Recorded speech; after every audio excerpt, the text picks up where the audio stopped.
এয়া আকাশবাণী গুৱাহাটী শিক্ষকৰ অনুষ্ঠান।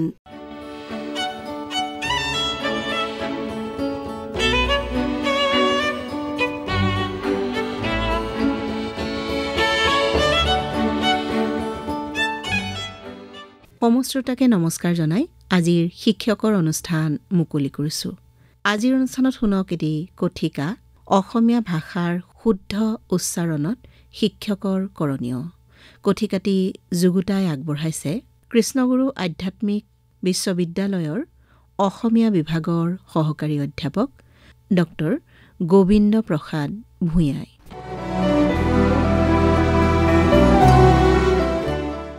সন্মানীয় শিক্ষকসকল, যোৱাটো খণ্ডত আমি অসমীয়া ভাষাৰ শুদ্ধ উচ্চাৰণত শিক্ষকসকলৰ কৰণীয় সম্পৰ্কে কিছু কথা আলোচনা কৰিছিলোঁ। আমি এইটো খণ্ডত আৰু কিছু কথা আলোচনা কৰিব খুজিছোঁ। তালব্য শ, মূৰ্ধন্য শ আৰু দন্তীয় শ এই উষ্মবৰ্ণ তিনিটাৰ উচ্চাৰণৰ বিষয়ে মন কৰিবলগীয়া কথা কেইটামান হ'ল। অসমীয়া ভাষাত তালব্য শ, মূৰ্ধন্য শ আৰু দন্তীয় শৰ উচ্চাৰণত কোনো পাৰ্থক্য নাই। খণ্ডতৰ পিছতে থাকিলে শৰ উচ্চাৰণ দুই ধৰণেৰে হয়। কোনোৱে প্ৰথম ছ, দ্বিতীয় ছৰ দৰে, কোনোৱে শৰ দৰে উচ্চাৰণ কৰে, যেনে উৎস, উৎসৱ।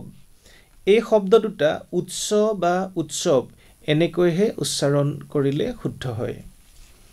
কিন্তু কুৎসা, চিকিৎসা আদি শব্দত দন্তীয় শৰ উচ্চাৰণ কৰা নহয়, সদায় প্ৰথম ছ, দ্বিতীয় ছৰ দৰেই উচ্চাৰণ কৰা হয়। খণ্ডতৰ পিছত থকা শটো সদায় প্ৰথম ছ, দ্বিতীয় ছৰ দৰেহে উচ্চাৰণ কৰিব লাগে। অনুস্বাৰৰ পিছত থাকিলে তালব্য শ আৰু দন্তীয় শৰ উচ্চাৰণ অকলশৰীয়া শৰ দৰে হয়, যেনে বংশী, বংশীবাদন, অংশু, কংস, মাংসাহাৰী, ধ্বংস আদি। কোনোৱে বংশী, অংশুমান, অংশু এনেকৈ উচ্চাৰণ কৰে, এয়া ভুল।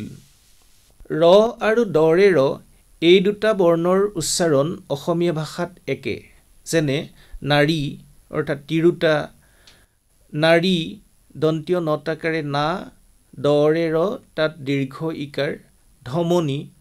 সেয়েহে এই বৰ্ণ দুটা লিখোঁতে প্ৰায়েই খেলি মেলি লাগে। মনত ৰাখিব লাগে যে ৰ শব্দৰ সকলো ঠাইতে বহিব পাৰে, দৰে ৰ সদায় শব্দৰ মাজত নাইবা পদৰ শেষতহে বহে। গঁড় আৰু কাঁড় শব্দত দৰে ৰ শব্দৰ শেষত অৰ্থাৎ পদান্তত বহিছে। ভঁৰালী শব্দটোত দৰে ৰৰ আগত ভ আৰু পাছত আ একোটাকৈ স্বৰবৰ্ণ আছে। তেনেদৰে পীড়া শব্দটোত দৰে ৰৰ আগত দীৰ্ঘ ই আৰু পাছত আ আছে। শিক্ষকসকল, আপোনালোকে এই শব্দকেইটা লিখি বিদ্যাৰ্থীসকলক বুজাই দিব। ধৰে ৰ এই বৰ্ণটো দেখাত এটা আখৰ হ'লেও দুটা ব্যঞ্জন লগ লাগিহে ইয়াৰ উচ্চাৰণ হয়, যেনে বুঢ়া, বুঢ়ী, বাঢ়নি, পঢ়া, গড়, পঢ় ইত্যাদি। ধৰে ৰ সদায় স্বৰৰ মাজত নাইবা পদৰ শেষতহে ব্যৱহাৰ হয়। য কাৰ নে য় কাৰ? য় বৰ্ণটো অন্য বৰ্ণৰ লগত যোগ হ'লে ই যকাৰ ৰূপ লয়। এইডালক বহুতে যকাৰ বুলি কয় যদিও আচলতে ইয়াক য়কাৰ বুলিহে ক'ব লাগে। কিয় বাৰু? এই শব্দকেইটা শিক্ষকসকলে উচ্চাৰণ কৰি শুনাওকচোন। বাক্য, ভাগ্য, সত্য, কাব্য, লক্ষ্য এইবোৰত এই যকাৰডালৰ উচ্চাৰণ য়হে, য নহয়। সহ্য, বাহ্য, বাহ্যিক আদি শব্দৰ জ্বৰ উচ্চাৰণ জয় নহয় জয় হয়।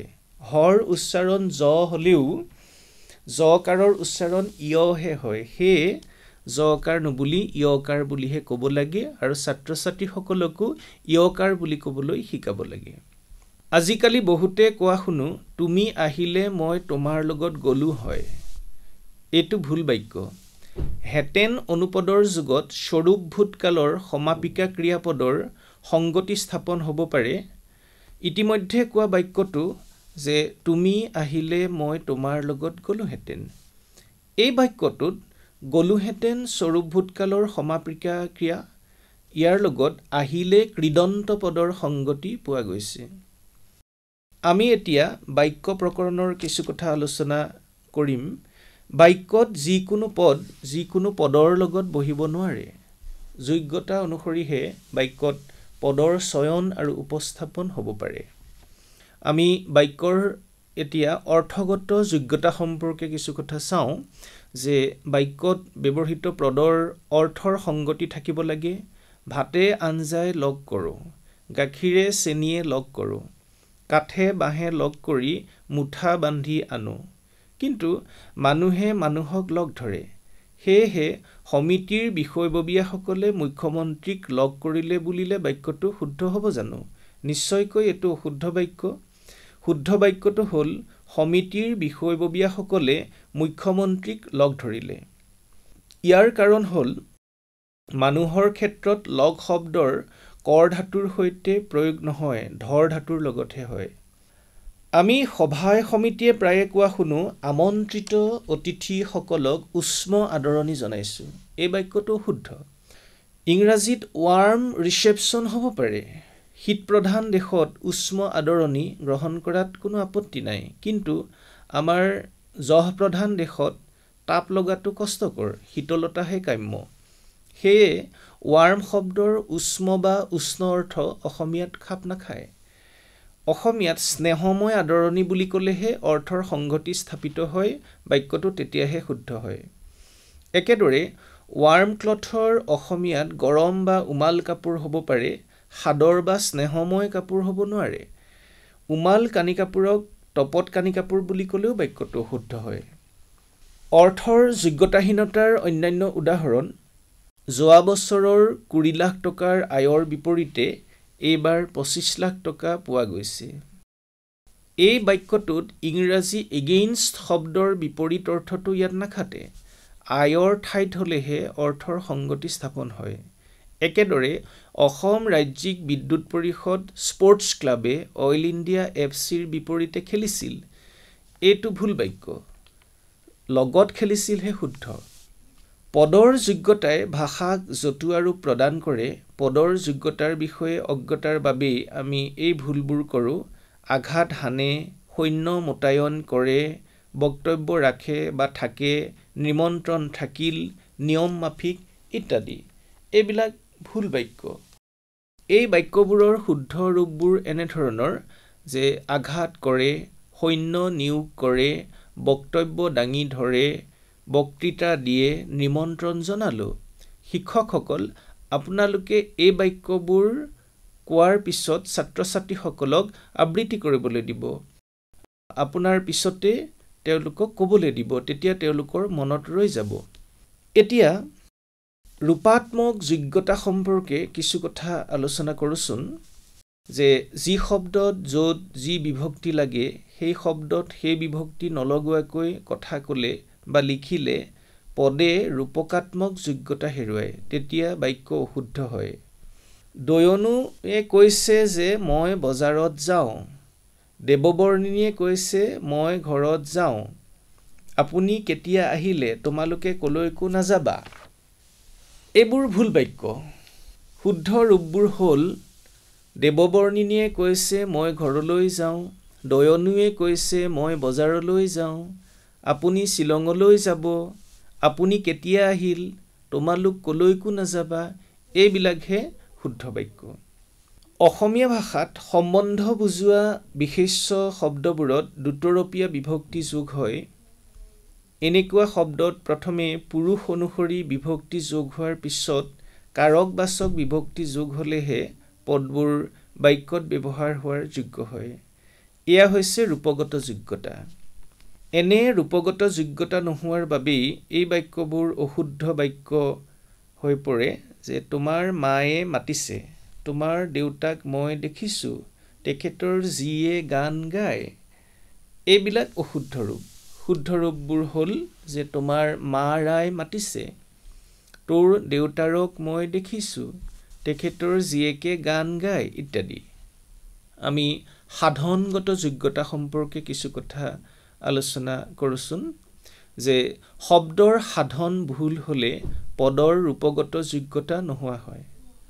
অসমীয়া ভাষাত লিংগ আৰু বচনৰ প্ৰত্যয়বোৰ শব্দ সাধনৰ প্ৰত্যয়। সেয়েহে এইবোৰ প্ৰত্যয়ত ভুল হ'লে শব্দৰ সাধন ভুল হয়। সেই শব্দৰ পৰা পোৱা পদো ভুল হয়। যথা এতিয়া আমি লিংগৰ ক্ষেত্ৰত চাওঁ যে এইজনী তিৰোতা কণা, এইটো অশুদ্ধ বাক্য। শুদ্ধ ৰূপটো হ'ল এইজনী তিৰোতা কানী। তেনেকৈ আমি কোৱা শুনো যে তিৰোতাজনী লাজুকা, এইটো অশুদ্ধ বাক্য। শুদ্ধ ৰূপটো হ'ল তিৰোতাজনী লাজুকী। বচনৰ ক্ষেত্ৰত আমালোক নাযাওঁ, শুদ্ধ ৰূপ হ'ল আমি নাযাওঁ। তেখেতলোকৰ দাবী, শুদ্ধ ৰূপটো হ'ল তেখেতসকলৰ দাবী। অসমীয়া ভাষাৰ উপশব্দবোৰ শব্দ সাধন প্ৰত্যয় বিশেষ। এইবোৰৰ প্ৰয়োগৰ ভুল হ'লেও পদে বাক্যত ব্যৱহাৰ হোৱাৰ যোগ্যতা হেৰুৱায়। উদাহৰণ: ৰজাটো বৰ প্ৰতাপী, ৰাণীজনী শুৱনি, ছাৰটো বৰ ভাল, কিতাপটো, বহীটো, নৈটো, বিলটো, আপীটো, এইবোৰ ভুল প্ৰয়োগ। শুদ্ধ ৰূপবোৰ হ'ল ৰজাজন বৰ প্ৰতাপী, ৰাণীগৰাকী শুৱনি, শিক্ষকজন বৰ ভাল, কিতাপখন তেনেকৈ নৈখন, বিলখন, আপীজনী ইত্যাদি। শিক্ষক শিক্ষয়িত্ৰীসকল, আপোনালোকে কৃত আৰু তদ্ধিত প্ৰত্যয়বোৰো যে শব্দ সাধনৰে প্ৰত্যয় সেই সম্পৰ্কে ছাত্ৰ ছাত্ৰীসকলক অৱগত কৰিব। আমি বহুতেই এই প্ৰত্যয়বোৰৰ প্ৰয়োগটো ভুল কৰোঁ। আপোনালোকে এই ভুল প্ৰয়োগবোৰৰ বিষয়ে বিদ্যাৰ্থীসকলক অৱগত কৰি শুদ্ধ ৰূপবোৰ উচ্চাৰণ কৰি দিব। উদাহৰণস্বৰূপে, পঞ্জাৱত ঘেঁহুৰ প্ৰাচুৰ্যতা দেখা যায়, তোমালোকে বক্তাজনৰ কথাৰ তাৎপৰ্যতা উপলব্ধি কৰা উচিত। তেনেদৰে প্ৰাধান্যতা লাভ কৰিছে, বাহুল্যতাৰ ভয়ত ইমানতে সামৰিলোঁ, এইবোৰ ভুল প্ৰয়োগ।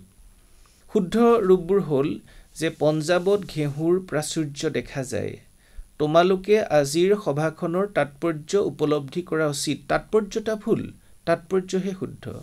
প্ৰাধান্য লাভ কৰিছে, প্ৰাধান্যতা লাভ কৰিছে নহয়। বাহুল্যৰ ভয়ত ইমানতে সামৰিলোঁ, বাহুল্যতাৰ ভয়ত নহয়। শিক্ষক শিক্ষয়িত্ৰীসকলৰ উচ্চাৰণ সদায় শুদ্ধ আৰু আদৰ্শগত হোৱা উচিত। শিক্ষকৰ উচ্চাৰণত ত্ৰুটি থাকিলে সেই ত্ৰুটি বিদ্যাৰ্থীসকললৈও প্ৰসাৰিত হয়, কাৰণ বিদ্যাৰ্থীসকলে শিক্ষক শিক্ষয়িত্ৰীসকলক আটাইতকৈ বেছিকৈ অনুকৰণ কৰে। তদুপৰি শুদ্ধ উচ্চাৰণৰ অভ্যাসৰ বাবে অভিভাৱকসকলৰো কৰণীয় আছে। পিতৃ মাতৃ, আত্মীয় স্বজন, ওচৰ চুবুৰীয়া, বন্ধু বান্ধৱ আদিৰ ত্ৰুটিপূৰ্ণ উচ্চাৰণৰ অনুকৰণত কোমলমতীয়া ছাত্ৰ ছাত্ৰীসকলে অশুদ্ধ উচ্চাৰণ কৰে। সেয়ে ভাষাৰ শুদ্ধ উচ্চাৰণৰ ক্ষেত্ৰত সমুদায় সমাজখনেই সচেতন হোৱা উচিত। ৰাজনৈতিক নেতাসকল, গণমাধ্যমবোৰে অসমীয়া ভাষাটোৰ ত্ৰুটিপূৰ্ণ উচ্চাৰণ কৰাৰ ফলত তাৰ প্ৰভাৱ ছাত্ৰ ছাত্ৰীসকলৰ ওপৰতো পৰিছে। গণমাধ্যমবোৰত যাতে দোষপূৰ্ণ উচ্চাৰণ হ'ব নোৱাৰে, তাৰ বাবে কঠোৰ আইন থাকিব লাগে। ধ্বনি বিজ্ঞানৰ প্ৰাৰম্ভিক জ্ঞানে উচ্চাৰণ শুদ্ধ কৰাত সহায় কৰে। শিক্ষকসকলে বিদ্যাৰ্থীসকলক ধ্বনি বিজ্ঞানৰ প্ৰাৰম্ভিক জ্ঞান প্ৰদান কৰি উচ্চাৰণৰ শুদ্ধতাৰ ফালে তেওঁলোকক অনুপ্ৰাণিত কৰিব পাৰে। নিজৰ ভাষাটোৰ প্ৰতি হীনমন্যতাৰ ভাৱ ত্যাগ কৰিব লাগে। বাক্যৰ যতি, বিৰাম সমুচিত প্ৰয়োগ কৰি উচ্চাৰণ কৰা উচিত। ভাষা পৰিৱৰ্তনশীল, পৰিৱৰ্তন হ'বই, কিন্তু জতুৱা ৰূপবোৰ থাকিলেহে ভাষা একোটাৰ কালিকা থাকিব। সেই কালিকাই ভাষাটোৰ মূল জীৱনী শক্তি।